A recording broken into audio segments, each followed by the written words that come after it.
بسم الله الرحمن الرحيم. الحمد لله رب العالمين، والصلاة والسلام على سيد الأنبياء والمرسلين نبينا محمد وعلى آله وصحبه أجمعين. أما بعد،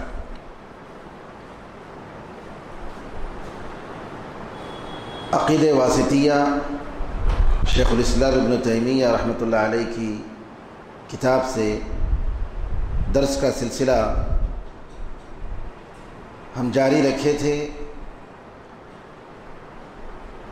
گزشتہ درسوں میں اللہ تعالیٰ کے اسماء اور صفات کے تعلق سے بہت ساری چیزیں آئیں۔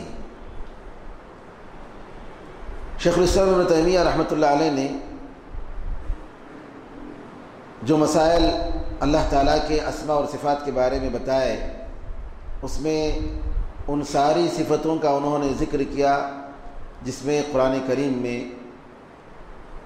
ذکر ہوا ہے، اور انہی صفات میں سے کہ اللہ تعالیٰ نے قرآن پاک کو اتارا، اللہ تعالیٰ نے اپنے کلام پاک کو اتارا، یعنی اللہ تعالیٰ جیسے چاہے وہ بات کرتا ہے۔ یہ قرآن اللہ کا کلام ہے، اور اللہ تعالیٰ جب چاہے اپنی مرضی کے مطابق وہ بات کرتا ہے۔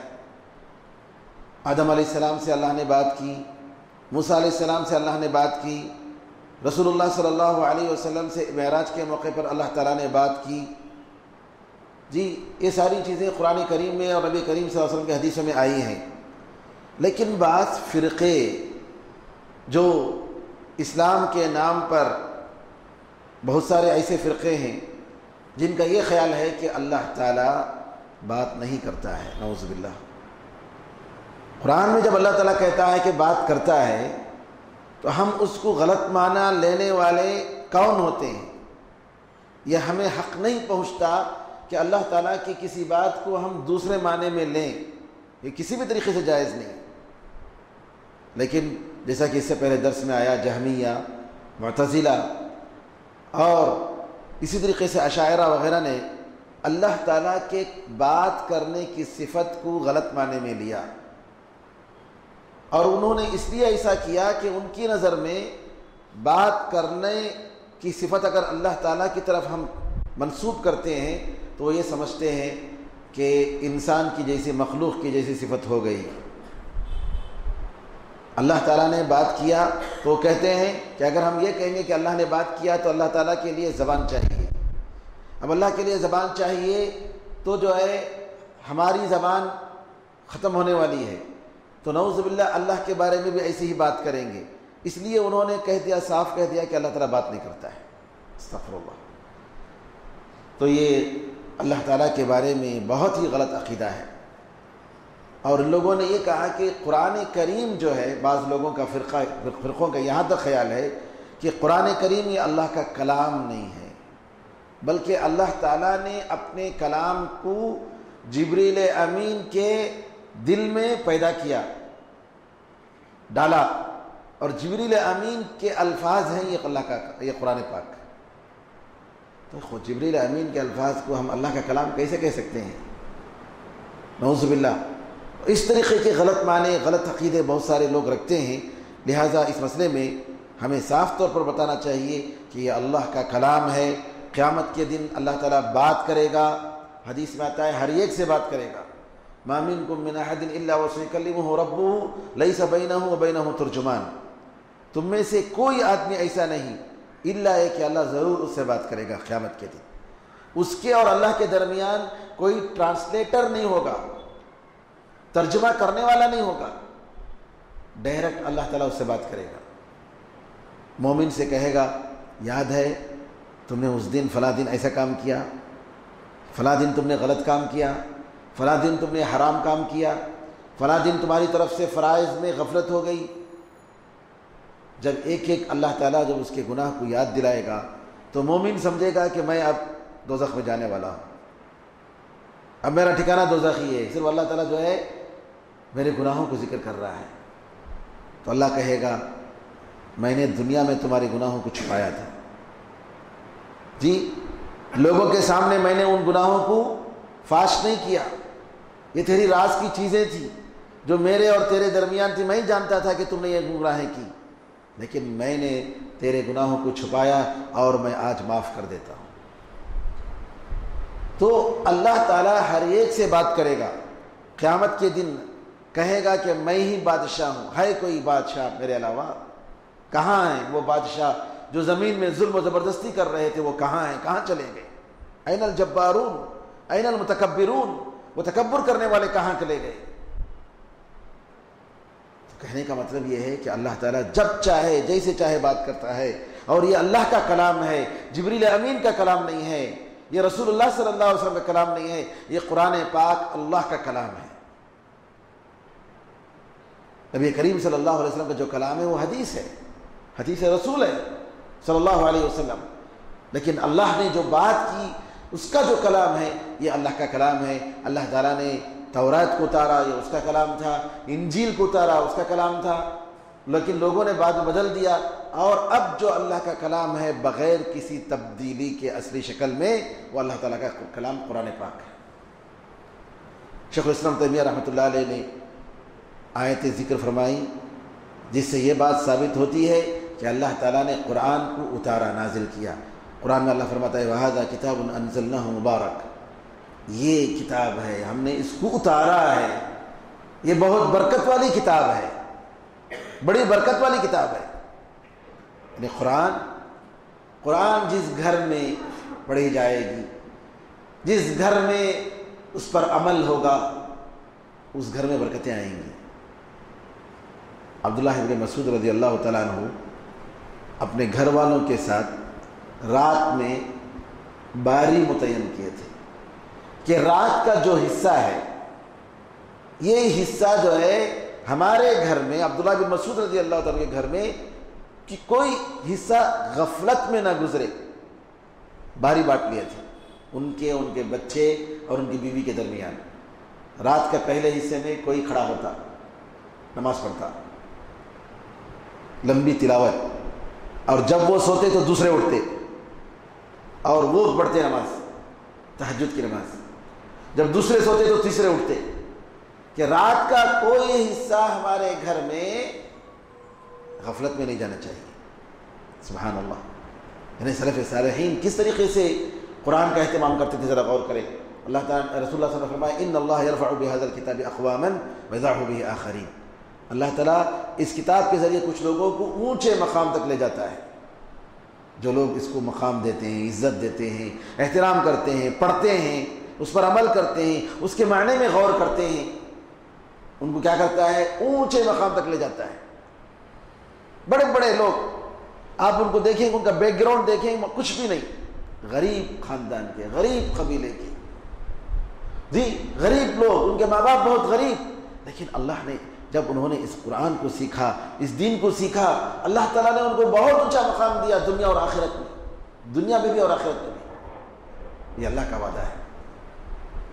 اس زمانے میں معزز سے مسلمان ہو کر اور ہم خوار ہوئے، ذلیل ہوئے تاریخ قرآن ہو کر، قرآن کو چھوڑ کر۔ تو قرآن میں اللہ نے فرمایا کہ بڑی برکت والی کتاب ہے یہ۔ لو انزلنا هذا القرآن على جبل لرأيته خاشعا متصدعا من خشیۃ اللہ، اللہ کہتا ہے کہ ہم نے اس قرآن کو اتارا، اگر اس قرآن کو ہم پہاڑ پر اتارتے تو آپ دیکھتے کہ اس قرآن کی عظمت اور اس قرآن کے مرتبے سے ڈرتے ہوئے پہاڑ جھک جاتا، پھٹ جاتا اللہ کے ڈر سے۔ اللہ کا کلام اتر رہا ہے، اور قرآن میں اللہ تعالیٰ نے اس کلام کو کہا ہے کہ ہم یہ بہت ثقیل قرآن، یہ بہت وزندار کلام کو ہم اتار رہے ہیں، یہ معمولی کلام نہیں ہے۔ حدیث میں آتا ہے کہ نبی کریم صلی اللہ علیہ وسلم پر جب وحی آتی، آپ اونٹ پر اگر بیٹھے ہوتے تو وحی کے بوجھ سے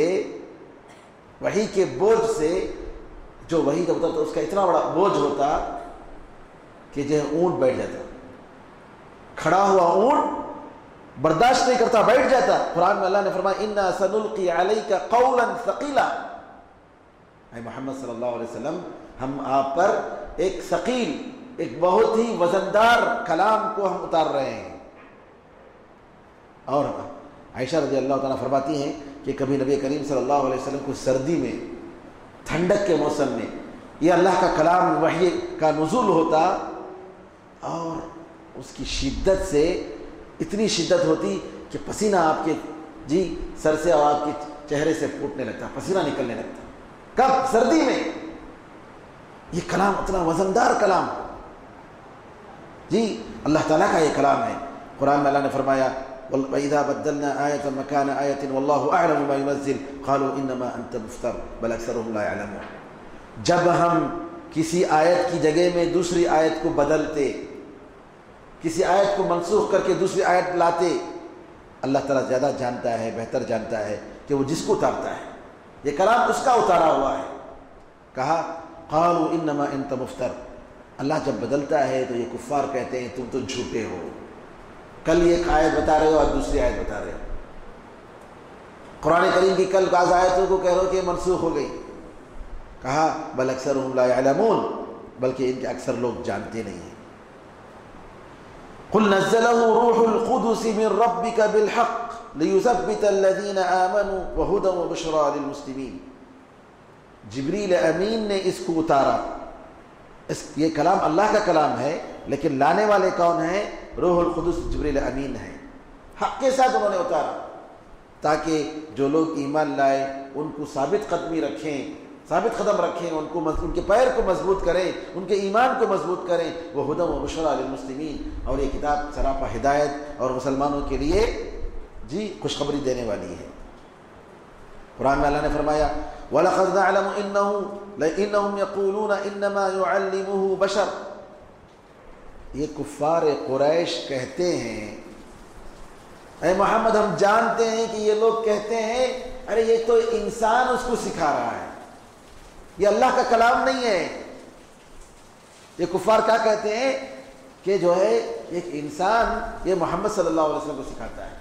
انہوں نے کہا کہ ایک یہودی یہ سکھا رہا ہے محمد صلی اللہ علیہ وسلم کو. اللہ تعالیٰ کہتا ہے لسان الذی یلحدون الیہ اعجمی وہذا لسان عربی مبین. یہ کفار جو کہہ رہے ہیں کہ ایک انسان محمد صلی اللہ علیہ وسلم کو یہ قرآن سکھا رہا ہے، ارے وہ تو عربی بھی نہیں جانتا ہے، وہ سریانی جانتا ہے، یہودی ہے وہ. یہ کتاب تو عربی میں ہے، کیسے وہ سکھاتا ہے؟ تو کہنے کا مطلب یہ ہے کہ یہ اللہ تعالیٰ کا کلام ہے، ہمیں اس پر ایمان رکھنا ہوگا. اس کے بارے میں کوئی غلط معنی اور غلط عقیدہ رکھنا یہ جائز نہیں ہے. اللہ تعالیٰ نے جب صاف طور پر کہہ دیا ہے کہ اس کا کلام ہے، ہم اپنی طرف سے کوئی غلط معنی دے نہیں سکتے. عقیدے کے مسائل میں ایک مسئلہ یہ بھی ہے کہ ہم مومن انشاءاللہ جنت میں اللہ تعالیٰ کو دیکھیں گے. یہ عقیدہ ہے. جبکہ معتزلہ کا عقیدہ یہ ہے، رافضہ کا عقیدہ یہ ہے، شیعہ کا عقیدہ یہ ہے کہ کوئی اللہ تعالیٰ کو جنت میں دیکھ نہیں سکتا. اور ان لوگوں نے قرآن کریم کی کچھ آیتوں کو لے کر یہ عقیدہ رکھا کہ اللہ تعالیٰ کو کوئی دیکھ نہیں سکتا. وہ کیا ہے؟ موسیٰ علیہ السلام نے اللہ تعالیٰ سے کہا رب ارنی انظر الیک، اے اللہ تو مجھے دکھا، میں تجھے دیکھنا چاہتا ہوں. کوہ طور میں جب اللہ تعالیٰ نے موسیٰ علیہ السلام سے بات کی تو موسیٰ علیہ السلام نے خواہش ظاہر کیا، اللہ میں تجھے دیکھنا چاہتا ہوں. قال لن ترانی، اللہ نے کہا کہ تو مجھے دیکھ نہیں سکتے. ولکن انظر الی الجبل، لیکن تم پہاڑ کو دیکھو. فإن استقر مكانه فسوف ترانی، اگر پہاڑ اپنی جگہ باقی ہے تو تم مجھے دیکھ سکتے ہو.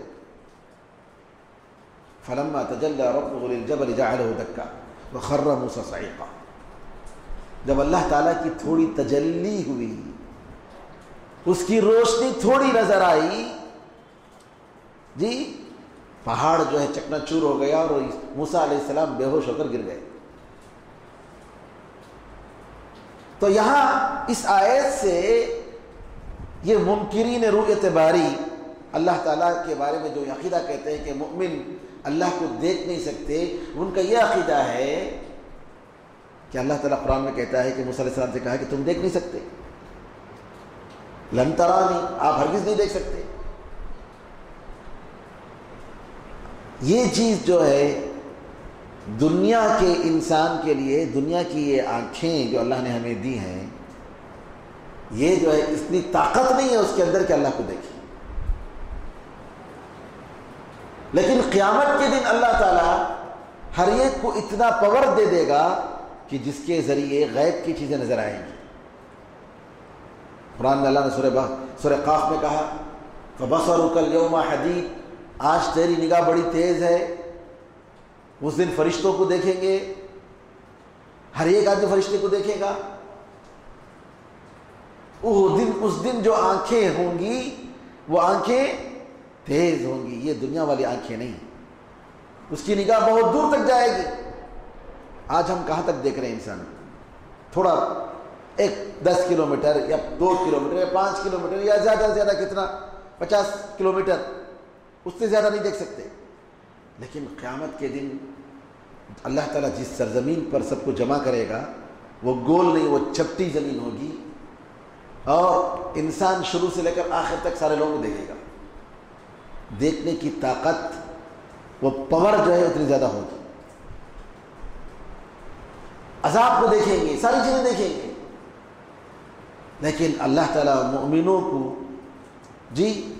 اپنا چہرہ دکھائے گا. یہ صرف مومنوں کے لیے. قرآن میں اللہ نے فرمایا کلا انہم عن ربہم یومئذ لمحجوبون. یہ کفار، یہ منافقین کو اللہ تعالیٰ اپنا دیدار نہیں دکھائے گا. یہ لوگ محروم ہو جائیں گے، یہ محروم کر دیے جائیں گے. اللہ تعالیٰ کو دیکھنے کی توفیق ان کو نہیں ملے گی.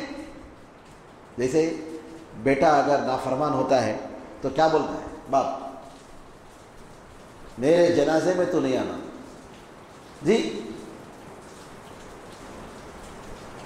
میرے جنازے میں تو نہیں آنا، میرا دیدار اس کو نصیب نہیں ہونا. بولتے نہیں بولتے؟ اللہ نے کہا کلا انہم عن ربہم یومئذ لمحجوبون. یہ کفار، یہ مشرکین، یہ منافقین ان کے پروردگار کی رؤیت سے یہ محروم کر دیے جائیں گے. اس کا مطلب یہ ہوا کہ مومن دیکھیں گے. قرآن میں اللہ فرماتا ہے وجوہ یومئذ ناظرہ الی ربہ ناظرہ. کچھ چہرے قیامت کے دن تر و تازہ ہوں گے، خوش ہوں گے، فریش ہوں گے، اپنے پروردگار کو دیکھ رہے ہوں گے، اللہ کو دیکھ رہے ہوں گے. تو اللہ تعالیٰ کہہ رہا ہے کہ مومن کچھ چہرے دیکھیں گے اللہ تعالیٰ. قرآن میں اللہ نے فرمایا علی الارائک ینظرون. اپنے گدوں پر بیٹھ کر وہ دیکھ رہے ہوں گے. علماء نے کہا کہ دیکھنے سے مراد یہاں اللہ کو دیکھنا مراد ہے. اور اس طریقے سے اللہ نے فرمایا للذین احسنوا الحسنى وزیادہ. جو لوگ اچھا عمل کرتے ہیں ان کے لیے جنت ہے. حسنہ سے مراد جنت، اور ایکسٹرا بھی ہے. ایکسٹرا سے کیا مراد؟ اللہ تعالیٰ کی رؤیت، اللہ کو دیکھیں گے. جنتی جب جنت میں جانے کے بعد اللہ کو دیکھیں گے، حدیثوں میں آتا ہے کہ جنت کی ساری نعمتیں معمولی ہو جائیں گی. اللہ تعالیٰ کی نعمت، وہ لذت، رویت باری جو ہے وہ اتنی اہم ہوگی، اتنی مزیدار ہوگی، اتنی لذیذ ہوگی کہ جنت جو ہے اس کے سامنے معمولی ہوگی. اسی لیے حدیثوں میں آتا ہے کہ نبی کریم صلی اللہ علیہ وسلم دعا جو کرتے تھے، عمار بن یاسر رضی اللہ تعالیٰ نے جو دعا کی، اس دعا میں یہ بھی ہے اسألک لذت النظر الی وجہک الکریم. اے اللہ، تیرے مبارک، تیرے شریف چہرے کو دیکھنے کی لذت میں تجھ سے مانگتا ہوں، وہ مجھے عطا فرما. اسألک لذت النظر الی وجہک الکریم. تیرے شریف اور تیرے محترم چہرے کے دیکھنے کی جو لذت ملے گی وہ مجھے دیجیے، مجھے توفیق اس کی عطا فرمائیے. سبحان اللہ. لہم ما یشاءون فیہا ولدینا مزید. اللہ تعالیٰ کہتا ہے کہ ان کو یہ جو کچھ بھی چاہیں گے مومن، ان کو وہ سب ہم دیں گے، اور مزید بھی دیں گے، ایکسٹرا بھی دیں گے. ایکسٹرا سے مراد علماء نے کہا کہ اس سے مراد جو ہے یہ رسول اعتباری تعالیٰ ہے. مومن جو ہے جنت میں اپنے خدا کو دیکھیں گے، اپنے پروردگار کو دیکھیں گے.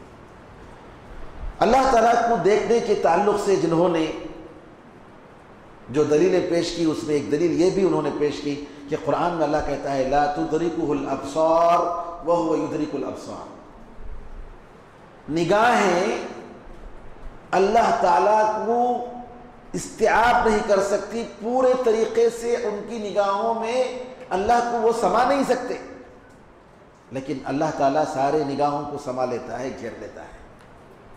کیا مطلب ہے؟ ذرا دیکھیے، سورج کو آپ دیکھتے ہی نہیں دیکھتے ہیں؟ دیکھتے ہیں، لیکن سورج کو کیا پوری طریقے سے آپ احاطہ کر سکتے ہیں؟ پورے طریقے سے آپ اس کو اپنی نگاہ میں لا سکتے ہیں؟ نہیں۔ جیسے آپ دیکھتے ہیں آپ کی آنکھیں جی چندیا جاتی ہیں، آپ دیکھ نہیں سکتے، کمپلیٹ طریقے سے دیکھ نہیں سکتے۔ اللہ تعالیٰ اس سے بڑا ہے۔ تو قیامت کے دن جنت میں مومن اللہ کو دیکھ سکیں گے، لیکن پورے طریقے سے اللہ تعالیٰ کا احاطہ نہیں کر سکتے۔ یہی اللہ نے فرمایا لا تدرکہ الابصار۔ ادراک کا مطلب یہ ہے کہ پورے طریقے سے آپ پکڑ لینا، جی پورے طریقے سے قبضے میں لا۔ یہ نہیں ہو سکتا ہے کہ آدمی مومن جنت میں جو ہے اللہ تعالیٰ کا پورا احاطہ کر لے، اتنی طاقت نہیں، انسان کی نگاہوں میں اتنی پاور نہیں، لیکن اللہ تعالیٰ سارے نگاہوں کو گھیر لیتا ہے۔ یہ قرآن کریم کی طرف سے، قرآن کریم کی دلیلیں تھیں اللہ تعالیٰ کے اسماء و صفات کے تعلق سے۔ نبی کریم صلی اللہ علیہ وسلم نے بھی حدیثوں میں اللہ تعالیٰ کے بارے میں بہت ساری صفتیں بتائی ہیں، جو صحیح حدیثیں ثابت ہیں، ان پر ہمیں ایمان رکھنا ضروری ہے، فرض ہے۔ ان میں ایک حدیث صحیح بخاری اور صحیح مسلم کی، صحیح بخاری اور صحیح مسلم کے حدیث کا مطلب یہ ہے کہ اس کی سچائی میں کوئی شک نہیں، ہمیں ایمان لانا چاہیے، وہ سچی باتیں ہیں۔ قرآن کریم کی بات، دنیا میں اگر سب سے سچی کتاب ہے تو صحیح بخاری ہے، اور آپ کے بعد صحیح بخاری کے بعد دوسری کتاب ہے تو صحیح مسلم ہے۔ یہ ہمیں ایمان رکھنا ہے۔ صحیح بخاری اور صحیح مسلم کی جتنی حدیثیں ہیں وہ سب کی سب صحیح حدیثیں ہیں، کیونکہ علماء نے، محدثین نے ان حدیثوں کے بارے میں ریسرچ کیا اور انہوں نے یہ نتیجہ نکالا کہ اس میں کوئی غلط اور جھوٹی حدیث نہیں ہے۔ اگر ہمیں سمجھ میں نہ آئے تب بھی ہمیں اس پر ایمان رکھنا ہے، یہ صحیح حدیث ہے۔ کیوں؟ اللہ کا کلام ہے، اس کے رسول صلی اللہ علیہ وسلم کا کلام ہے۔ تو صحیح بخاری اور صحیح مسلم کی حدیث ہے کہ نبی کریم صلی اللہ علیہ وسلم نے فرمایا ہمارا پروردگار دنیاوی آسمان میں اترتا ہے ہر رات، جب رات کا تیسرا آخری حصہ رہ جاتا ہے۔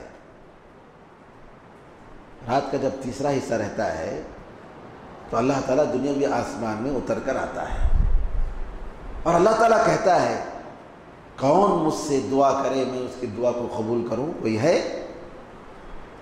کون ہے جو اپنی حاجت مجھ سے مانگے میں اس کی حاجت کو پوری کروں؟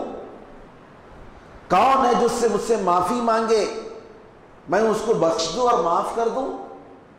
یعنی اللہ تعالیٰ کی رحمت اور اس کا کرم دیکھیے، دنیاوی آسمان میں اللہ تعالیٰ اترتا ہے اور کہتا ہے کوئی بندہ ہے جو اس کی حاجت کو میرے پاس رکھے، میرے دربار میں، اور اس کی حاجت کو میں پوری کروں؟ کوئی بندہ ہے جو مجھ سے معافی مانگے میں اس کو معاف کر دوں؟ نبی کریم صلی اللہ علیہ وسلم کی یہ حدیث ہے، اور اس حدیث کو آپ نے بتایا، صحابہ نے سنا، صحابہ نے تابعین کو سنایا، تابعین نے تبع تابعین کو، اور ساری امت نے اس کو سنایا اور اس پر ایمان لائے۔ آج ہمارے تمل ناڈو میں تمل ناڈو توحید جماعت کے نام سے ایک جماعت ہے جس کے سردار پی جے زین العابدین ہیں، پی زین العابدین جن کو پی جے کہتے ہیں، ان کا یہ کہنا ہے کہ یہ حدیث قرآن سے ٹکراتی ہے، یہ حدیث قرآن سے ٹکراتی ہے، اس لیے ہم اس حدیث کو نہیں مانتے، اس حدیث کو ریجیکٹ کرتے ہیں۔ کیسے ٹکراتی ہے؟ کہتے ہیں کہ قرآن میں اللہ تعالیٰ کہتا ہے کہ اللہ الرحمن علی العرش استوى، عرش پر مستوی ہے۔ اللہ تعالیٰ جب عرش پر مستوی ہے تو اللہ تعالیٰ دنیاوی آسمان میں کیسے اتر کر آتا ہے؟ تو لہٰذا ان کی نظر میں یہ حدیث قرآن سے ٹکراتی ہے، کنٹروڈکشن۔ اب انہوں نے ایک بنیاد بنا لی کہ قرآن کی کوئی آیت سے حدیث کوئی ٹکراتی ہے تو حدیث کو ریجیکٹ کرو. اعوذ باللہ. یہ بہت بڑی خرابی ہے. نبی کریم صلی اللہ علیہ وسلم کی حدیث کو ریجیکٹ کرنے والے آپ اور ہم کون ہوتے ہیں؟ آپ کا یہ سمجھنا کہ حدیث قرآن کریم سے ٹکراتی ہے، یہ خود غلط ہے. نبی کریم صلی اللہ علیہ وسلم کی کوئی حدیث قرآن سے ٹکرا نہیں سکتی، ہرگز نہیں ٹکرا سکتی. یہ تمہاری کج فہمی ہے، یہ تمہاری غلط فہمی ہے، آپ نے اس کو غلط سمجھا ہے. دونوں اللہ کی طرف سے ہے. کل من عند اللہ. جی سب اللہ کی طرف سے ہے. نبی کریم صلی اللہ علیہ وسلم کے بارے میں اللہ نے کہا وما ينطق عن الهوى، وہ جو بات کرتے ہیں اپنی طرف سے بات نہیں کرتے. ان هو الا وحی یوحى، وہ ایک وحی ہے، اللہ کی طرف سے وحی کی جا رہی ہے. حدیث بھی اللہ کی طرف سے وحی ہے. یہ کہنا کہ حدیث جو ہے قرآن سے ٹکرا ہے، یہ بنیادی غلط ہے. نعوذ باللہ. یہ ناممکن سی بات ہے کہ کوئی صحیح حدیث اللہ کے کلام سے ٹکرائے. امپاسبل، نہیں ہو سکتا. اور اس بنیاد پر جو ہے حدیث کو ریجیکٹ کرنا، آپ کو 50 حدیثیں سمجھ میں نہیں آئی، آپ نے 50 حدیثوں کو سمجھا کہ قرآن سے ٹکراتی ہے. دوسرا کہتا ہے 200 حدیثیں ہمیں سمجھ میں نہیں آ رہی، نکالو. ہاں. تیسرا کہتا ہے ارے 1000 حدیثیں قرآن سے ٹکراتی ہیں، نکالو. ٹھیک ہے. کچھ لوگ ہیں تمل ناڈو میں، پاکستان میں، انڈیا میں، انگلینڈ میں، جو کہتے ہیں کہ حدیث، پوری حدیث جو ہے قرآن سے ٹکراتی ہے، نکالو پوری حدیث کو، پوری حدیث کو نکالو. منکرین حدیث کیا ہے؟ ویب سائٹ بھی ان کے اہل القرآن کے نام سے. اہل قرآن کہاں ہے؟ وہ جب حدیث کو نہیں مانتے ہیں تو اہل قرآن کہاں ہے؟ قرآن جب کہتا ہے کہ اللہ اور اس کے رسول کی ساری باتوں کو مانو، ان کی اطاعت کرو. وما آتاکم الرسول فخذوہ وما نہاکم عنہ فانتہوا. رسول اللہ صلی اللہ علیہ وسلم جو بھی کہہ رہے ہیں، جو بھی دے رہے ہیں، وہ لے لو بس. جی وما ارسلنا من رسول الا لیطاع باذن اللہ. کسی بھی رسول کو بھیجتے ہیں تو ہم اس لیے بھیجتے ہیں کہ وہ اللہ کے حکم سے ان کی بات مانی جائے، اس لیے ہم بھیجتے ہیں. ومن یطیع الرسول فقد اطاع اللہ. جس نے رسول اللہ صلی اللہ علیہ وسلم کی بات مانی، اس نے حقیقت میں اللہ کی بات مانی. جی انڈیا ہے، اب فرض کر لیجئے انڈیا کی گورنمنٹ اگر امریکہ کے کونسلیٹ کو یہاں سے بھگا دیتی ہے، ایمبیسیڈر کو یہاں سے بھگا دیتی ہے، کیا مطلب ہے؟ اس کا مطلب یہ ہے کہ یو ایس گورنمنٹ کے ساتھ لڑائی کرنے کے تیار ہے. یو ایس گورنمنٹ کے ساتھ ہمارا کوئی تعلق نہیں. یہی تو مطلب ہے. جی رسول اللہ صلی اللہ علیہ وسلم کی بات کو آپ ریجیکٹ کرتے ہیں تو آپ اللہ کی بات کو ریجیکٹ کر رہے ہیں، چاہے وہ ایک حدیث ہی کیوں نہ ہو. رسول اللہ صلی اللہ علیہ وسلم کی بات کو ریجیکٹ کرنا، نعوذ باللہ، اللہ تعالیٰ کے بات کو ریجیکٹ کرنا ہے. اسی لیے اللہ کہتا ہے وَمَن يُطِعِ الرَّسُولَ فَقَدْ أَطَاعَ اللَّهَ. جس نے رسول اللہ کی صلی اللہ علیہ وسلم کی بات مانی، اس نے حقیقت میں اللہ کی بات مانی. یہ الگ کرنا ناممکن سی بات ہے. تو جو لوگ حدیث کے منکر ہیں وہ قرآن کے بھی منکر ہیں. جو رسول اللہ صلی اللہ علیہ وسلم کے منکر ہیں وہ اللہ کے بھی منکر ہیں. جی تو یہاں سمجھنے کی بات ہے کہ قرآن اور حدیث میں کوئی ٹکراؤ نہیں. سب سے پہلے یہ بنیادی بات، اس کو اچھی طریقے سے سمجھ لیجیے گا. کیونکہ رسول اللہ صلی اللہ علیہ وسلم جب آپ کو بلاتے ہیں، حدیث میں آتا ہے، قرآن میں اللہ نے کہا فوراً بات مانو بس. وما كان لمؤمن ولا مؤمنة إذا قضى الله ورسوله أمرا أن يكون لهم الخيرة من أمرهم. کسی مومن مرد اور کسی مومن عورت کے لیے جائز ہی نہیں کہ اللہ اور اس کے رسول صلی اللہ علیہ وسلم کوئی فیصلہ کرتے ہیں تو اس فیصلے میں ان کی کوئی چوائس ہو، ان کی کوئی مرضی ہو، ان کا کوئی اختیار ہو. ہرگز نہیں. بس کہہ دیا ختم. اللہ نے کہہ دیا ختم، رسول اللہ صلی اللہ علیہ وسلم نے کہہ دیا ختم. ورنہ اگر آپ نہیں مانیں گے جی رحمت اللہ، تو گدھے کا گوشت قرآن میں تو نہیں ہے کہ حرام ہے، حدیث میں حرام ہے، قرآن میں نہیں ہے۔ قرآن میں کہا ہے کہ گدھے کا گوشت حرام ہے؟ جی قرآن میں کہا ہے کہ چیل حرام ہے؟ کہا ہے؟ چنگل والے پرندے جو آپ چنگل سے شکار کر کے کھاتے ہیں، حدیث میں آتا ہے حرام ہے۔ تو کوا بھی حرام نہیں ہے ان کے پاس، چیل حرام نہیں ہے ان کے پاس، جی کیونکہ شریعت نہیں ہے، حدیث میں آیا ہے ساری چیزیں۔ حدیث میں 5 وقت کی نمازیں کا طریقہ 5 وقت تحدید کر کے بتایا گیا، قرآن میں تو نہیں ہے۔ تحدید کے ساتھ رکوع اور سجدے اور ایسے ہونا چاہیے، اللہ اکبر سے نماز شروع ہونی چاہیے، سلام پر نماز ختم ہونی چاہیے، کہاں ہے قرآن میں؟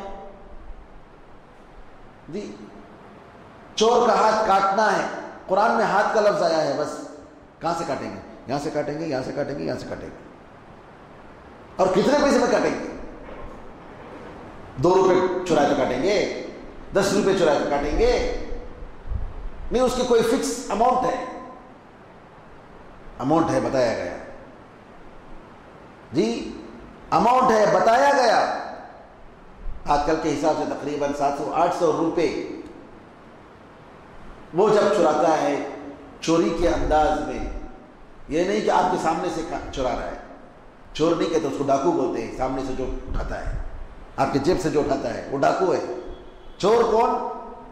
جو چپکے سے اٹھاتا ہے، آپ کو پتہ نہیں، آپ سو رہے تھے، آپ باہر ہیں، گھر کے باہر ہیں، اس کے شروط ہیں اسلام میں، اس وقت اس کا ہاتھ کاٹا جائے گا، یہاں سے کاٹا جائے گا، یہاں سے نہیں، یہاں سے کاٹا جائے گا، سیدھا ہاتھ کاٹیں گے۔ یہ سب تفصیل کس نے بتائی؟ نبی کریم صلی اللہ علیہ وسلم۔ زکوٰۃ دینے کا حکم دیا، لیکن زکوٰۃ کا نصاب اور ہر سال میں دینا ہے یا ہر مہینے میں دینا ہے یا روزانہ دینا ہے، یہ حدیث میں ہے۔ تو میرے بزرگوں، حدیث میں کوئی چیز آ گئی ہے تو اس کو ہمیں تسلیم کرنا ہے۔ جو ریجیکٹ کرتا ہے اس نے محمد رسول اللہ صلی اللہ علیہ وسلم کی گواہی نہیں دی، اشہد ان محمد رسول اللہ اس نے نہیں کہا، اور یہ جنت میں نہیں آ سکتا۔ لہذا ایسے لوگوں سے دور رہیے جو نبی کریم صلی اللہ علیہ وسلم کی حدیثوں پر کلام کرتے ہیں، حدیثوں پر اعتراض کرتے ہیں، نبی کریم صلی اللہ علیہ وسلم کے حدیثوں کے بارے میں آپ کے دل میں شک و شبہ پیدا کرتے ہیں۔ جی اگرچہ کہ آپ کو خیر خواہ سمجھ میں نظر آئیں، نہیں، یہ دین کے ڈاکو ہیں، یہ دین کے چور ہیں، یہ دجال ہیں جو آپ کو دین کے نام پر دھوکہ دیتے ہیں۔ آپ کو ہوشیار رہنا چاہیے، اپنے دین کو بچانے کے لیے آپ کو اللہ اور اس کے رسول اللہ صلی اللہ علیہ وسلم کے طریقے پر آپ کو چلنا ہوگا، ورنہ آپ کا دین کل جو ہے یہ لوگ چرا لیں گے، آپ کو جو ہے بے دین کر دیں گے۔ یہ دین کا مسئلہ ہے، یہ معمولی چیز نہیں ہے۔ دنیا میں نقصان ہو جائے تو کوئی حرج نہیں، زیادہ سے زیادہ دنیا کا نقصان ہوگا، لیکن آخرت اور دین کا نقصان ہو گیا تو بس دوزخی میں رہنا ہے، نعوذ باللہ۔ لہذا اللہ تعالیٰ نے قرآن میں صاف کہہ دیا کہ رسول اللہ صلی اللہ علیہ وسلم کی ہر بات کو ماننی ہے، تو ہر مسلمان کا یہی فرض ہے کہ رسول اللہ صلی اللہ علیہ وسلم کی کسی بھی بات کو ریجیکٹ نہ کرے۔ اب آئیے اس مسئلے کو، کیا یہ مسئلہ ان کے کہنے کے مطابق قرآن سے ٹکراتا ہے؟ ہرگز نہیں۔ قرآن سے کیسے ٹکراتا ہے؟ اللہ تعالیٰ عرش پر مستوی ہے، جیسے اس کے لائق ہے وہ عرش پر مستوی ہے، وہ کیسے اترتا ہے ہمیں نہیں معلوم، یہ غیب کی چیز ہے، ہمیں اس کی کیفیت بتائی نہیں گئی اور ہمیں اس کی ضرورت بھی نہیں۔ ہم اتنا ایمان رکھیں گے، ہمارے پیارے رسول صلی اللہ علیہ وسلم نے اللہ کے بارے میں بتایا کہ دنیاوی آسمان میں رات کے تیسرے حصے میں اللہ اترتا ہے جیسے وہ چاہے، اس کا عرش خالی ہونا کوئی ضروری نہیں ہے۔ آپ چیئر میں بیٹھے ہیں، اگر اتر گئے تو چیئر آپ کا خالی ہو گیا، یہ آپ ہیں، یہ آپ مخلوق ہیں۔ جی اللہ تعالیٰ آپ کے جیسا نہیں ہے، اس کی شان الگ ہے، اس کی صفات الگ ہیں، اس کی ذات الگ ہے۔ آپ اپنے آپ کو اللہ کے ساتھ کمپیئر نہیں کر سکتے۔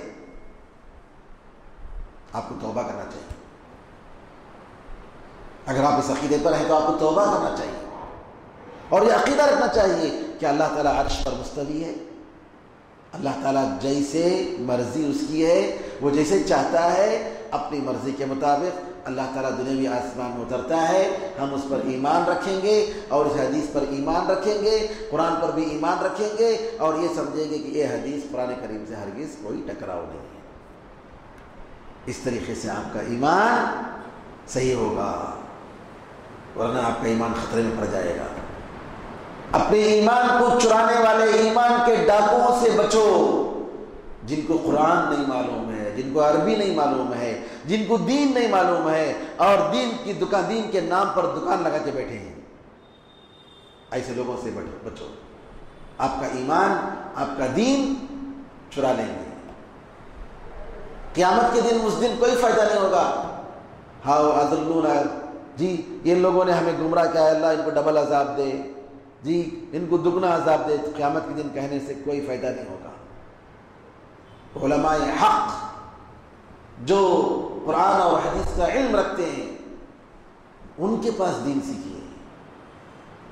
عرب کے علماء شیخ بن باز رحمۃ اللہ علیہ، شیخ ابن عثیمین رحمۃ اللہ علیہ، شیخ صالح الفوزان حفظہ اللہ، بڑے بڑے علماء جو آج بھی زندہ ہیں، اور شیخ بن باز، شیخ البانی وغیرہ جن کا انتقال ہو گیا ہے، اللہ ان پر رحم فرمائے، انہوں نے جو کہا ہے یہ دین علماء سے، انہوں نے ان کے علماء سے، انہوں نے ان کے علماء سے، جی اور تابعین، تبع تابعین، صحابہ، رسول اللہ صلی اللہ علیہ وسلم، رسول اللہ صلی اللہ علیہ وسلم، جبریل امین سے، جبریل امین اللہ تعالیٰ سے، اس طریقے سے دین آیا ہے. یہ کٹ پتلی لوگ جو کچھ نہیں جانتے اور بعض چیزیں جان کر جو ہے دین کے نام پر دکان لگا کے بیٹھے ہیں اور لوگوں کو گمراہ کر رہے ہیں، قیامت کے دن افسوس کرنا پڑے گا اگر آپ لوگ ان لوگوں کے جھنڈے کے نیچے جمع ہو گئے. ہم جو ہیں الحمدللہ نبی کریم صلی اللہ علیہ وسلم، صحابہ کرام، تابعین، تبع تابعین، ائمہ کرام، سارے علماء کی جماعت ہمارے ساتھ ہے. یہی عقیدہ ہے، یہی منہج ہے، یہی طریقہ ہے. اور آج یہ برساتی مینڈک کی طرح جو لوگ نکلے ہیں دین میں جو بات کر رہے ہیں، بغیر علم کے علماء پر کلام کرتے ہیں تاکہ ان کے لیے راستہ آسان ہو جائے. کیا کریں گے؟ سب سے پہلے انہیں منافق، وہ مولوی، وہ منافق، انہیں فلاں ایسا، انہیں فلاں ویسا. کیوں؟ ان کو چاہیے نا وہ اسٹیچس. علماء کا مقام اگر آپ کے دلوں سے گرائیں گے تب کیا کریں گے؟ لوگ ان کی عزت کریں گے نا. تو کیا کرتے ہیں؟ علماء کا مقام، علماء کو گالی دیتے، علماء کو گراتے ہیں، ان کے اسٹیٹس میں گراتے ہیں. کوئی بات نہیں، ایک دن ہے دودھ کا دودھ اور پانی کا پانی ہوگا. کوئی بات نہیں. یہ کوئی نئی چیز نہیں ہے، یہ کوئی نئی چیز نہیں ہے، یہ تاریخ ہے. اس بات ہر زمانے میں ایسے شیاطین رہے ہیں. تو میرے بزرگوں، نبی کریم صلی اللہ علیہ وسلم کی جو حدیث ہے قرآن سے ہرگز کوئی ٹکراؤ نہیں ہے. جی اللہ تعالیٰ عرش پر مستوی ہے، اس کے دنیاوی آسمان اترنے سے عرش خالی نہیں ہو جاتا، وہ جیسے چاہے وہ عرش پر مستوی ہے. ہم اللہ تعالیٰ کے ساتھ اپنے آپ کو کمپیئر نہیں کر سکتے، اللہ تعالیٰ کے لیے ہماری مثال ہم دے نہیں سکتے، کیونکہ قرآن میں اللہ نے فرما دیا لیس کمثلہ شیء وہو السمیع البصیر، اللہ کے جیسی کوئی چیز نہیں اور وہ سننے والا اور دیکھنے والا ہے. تو یہاں تک آج کے درس میں ہم ختم کرتے ہیں. حدیث میں اور بھی باتیں ہیں، انشاءاللہ آئندہ درس میں ہم ہفتے کے دن اسی طریقے سے انشاءاللہ بتائیں گے. منگل کے دن ہوتا ہے نا عید کے بعد انشاءاللہ منگل کے دن مغرب کی نماز کے بعد انشاءاللہ منگل کے دن مغرب کی نماز کے بعد عید کے بعد سے جو ہے جیسا اس سے پہلے درس ہو رہا تھا ویسے ہوگا انشاءاللہ. اور ایک کتاب جو ہے عقیدے کی بہت ہی اہم کتاب ہے، جیسا کہ میں نے بتایا. اللہ تعالیٰ سے دعا ہے کہ ہمیں قرآن اور حدیث، صحابہ رضی اللہ اجمعین، تابعین، تبع تابعین، اہل سنت و جماعت کے طریقے پر، ان کے عقیدے پر زندہ رکھیے اور ان کے عقیدے پر، اسی عقیدے پر اللہ تعالیٰ ہمیں اور آپ کو مدد فرمائے. وآخر دعوانا الحمدللہ رب العالمین. سبحانک اللہم وبحمدک اشہد ان لا الہ الا انت استغفرک واتوب الیک. السلام علیکم ورحمۃ اللہ وبرکاتہ.